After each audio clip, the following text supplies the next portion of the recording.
போலாமா? அனைவருக்கும் வணக்கம். நேற்று உசிலம்பட்டி சட்டமன்றத்துக்கு உட்பட்ட அந்த ஏழுமலை தாலுக்கால 3 பேர் 4 பேர், அதாவது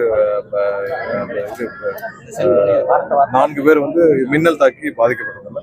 அதுல 3 பேர் ஸ்பாட்லேயே இறந்துருந்தாங்க. ஸோ அவங்களுக்கு முதல்வருடைய உத்தரவின் பேர்ல அவங்க 3 பேருக்கு குடும்பத்திற்கு தலா 4 லட்சம் ரூபாய் நிவாரண வழியாக கொடுக்கப்பட்டிருந்தது. ஒருவர் ஹாஸ்பிட்டல்ல மதுரை ஜிஹெச்ல சிகிச்சை பெற்று வர்றாங்க. நான் வரப்போ அவங்களை பார்த்துட்டு தான் வந்தேன். அவங்க கிரிட்டிக்கல்ல இருந்து வெளியே வந்துட்டாங்க. கிரிட்டிக்கல் இருந்து வந்துட்டாங்க. அவங்களையும் பார்த்துட்டு அவங்களுக்கு தேவையான அனைத்து மருத்துவ உதவிகளையும் செய்ய சொல்லி தான் வந்திருக்கோம். முதல்ல நேற்று இது குறித்து கேட்டு தேவையான உதவிகளை செய்ய சொல்லியிருந்தார். இப்போ ஒவ்வொரு வீட்லேயும் அவங்க பார்த்தா அவங்களுக்கான சில கோரிக்கைகளை வச்சாங்க.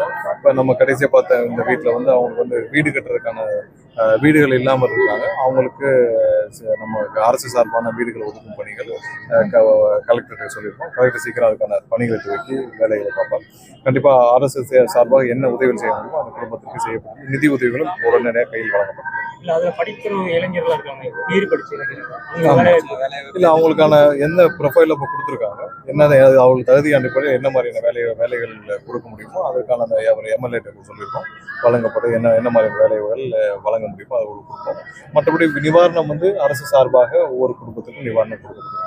அவங்க இப்போ ஒரு சில பேர் தனியார் கல்லூரியில் வேலை பார்க்குறேன்னு சொல்லியிருக்காங்க. ஒரு சில பேர் டீச்சராக இருக்குன்னு சொல்லியிருக்காங்க.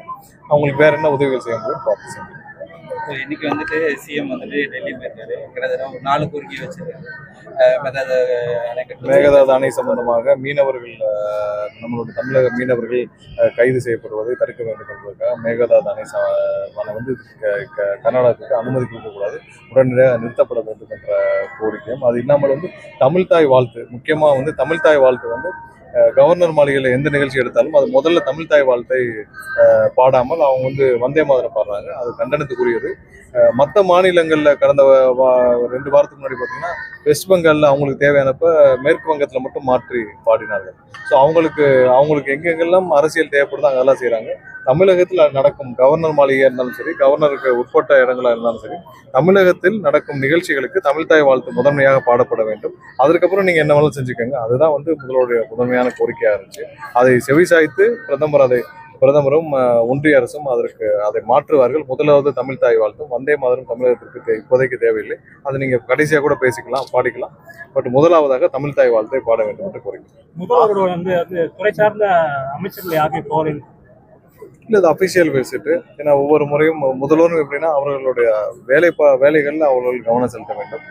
இந்த புரோட்டோகாலுக்காக நிறைய மாறுதல்கள் செய்து அவருடைய பணிகளில் கவனம் செலுத்த வேண்டும் என்பது முதல்வருடைய கோரிக்கை. அதன் அடிப்படையில் தான் முதல்வர் பிரதமர்கிட்ட தமிழகத்துக்கு தேவையான கோரிக்கை சம்பந்தமாக சென்றிருப்பதால் வேற யாரும் அதிமுகவின் 4 எம்எல்ஏக்கள் உங்க கட்சியில் வந்திருக்காங்க. அது குறித்து அவங்களுடைய தனிப்பட்ட காரணங்களால் அந்த கட்சியில் தொடர முடியாத சூழ்நிலை ஏற்பட்ட காரணங்களால் அவங்க அதுல இருந்து விலகி ராஜினாமா செய்த பிறகுதான் எங்களுடைய தலைவர்களை சந்திச்சிருக்காங்க, எங்களிடம் சேர்ந்திருக்காங்க. ஸோ அது அவங்களுடைய தனிப்பட்ட விருப்பம். ஏன்னா அந்த கட்சியுடைய பிரச்சனையே எங்க ஆரம்பிச்சதுன்னா, எப்பவும் எடப்பாடி அவர்களும் ஸ்டாலின் அவர்களும் சேர்ந்து ஒரு ஆட்சியை அமைக்க வேண்டும் என்று எப்போ ஆரம்பிச்சாங்களோ அப்போதான் அதுக்கான பிரச்சனைகள் உண்டானது. அதான் அவங்க சொன்னாங்க.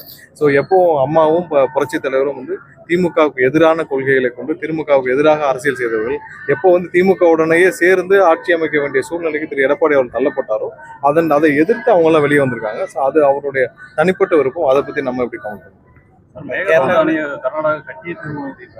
இல்லை, அதை கட்ட விடாத அளவுக்கு அதுக்கான சாத்தியக்கூறுகளை ஆராய்ந்து சட்டப்பூர்வமான அனைத்து நடவடிக்கைகளும் முதல்வர் எடுக்க எங்களுக்கு உத்தரவிட்டுள்ளார். அது இல்லாமல் ஒன்றிய அரசும் இதை கண்டிப்பாக தடுக்க வேண்டும். ஏன்னா அவங்களுடைய பிரிவுகள் இருக்கு, அவங்க தடுக்க வேண்டும். அவங்க டீட்டெயில்டு ப்ராஜெக்ட் ரிவ்யூ சப்மிட் பண்றதுக்கு மட்டும் தான் கோர்ட்ல அலோவ் பண்ணியிருக்காங்க. மற்றபடி இந்த பூமி பூச்சி இதுக்கெல்லாம் அலோவ் பண்ணவில்லை. கண்டிப்பாக சட்டப்பூர்வமான அனைத்து நடவடிக்கைகளும் எடுக்க முதல்வர் எங்களுக்கு உத்தரவிட்டுள்ளார். கேரளாவில் அமலாக்கத்துறை ரைடு பண்ணியிருக்காங்க. ரைடு பண்ணவங்க தாக்குதல் நடத்திருக்காங்க. இல்லை, அதை பற்றி நம்ம என்ன கருத்து சொல்றது? ஸோ அது எங்கெங்கெல்லாம் தேவையில்லாமல் ஒன்றிய அரசு அவங்களுடைய இதுக்கு உட்பட்டு அவங்க அது அதிகாரம் செலுத்த வேண்டும் என்று நினைக்கிறார்களோ அதெல்லாம் தவறு என்பதுதான் எங்களுடைய கருத்து. இது தவறு நடந்திருந்தால் நீங்கள் ரைட் பண்ணலாம்.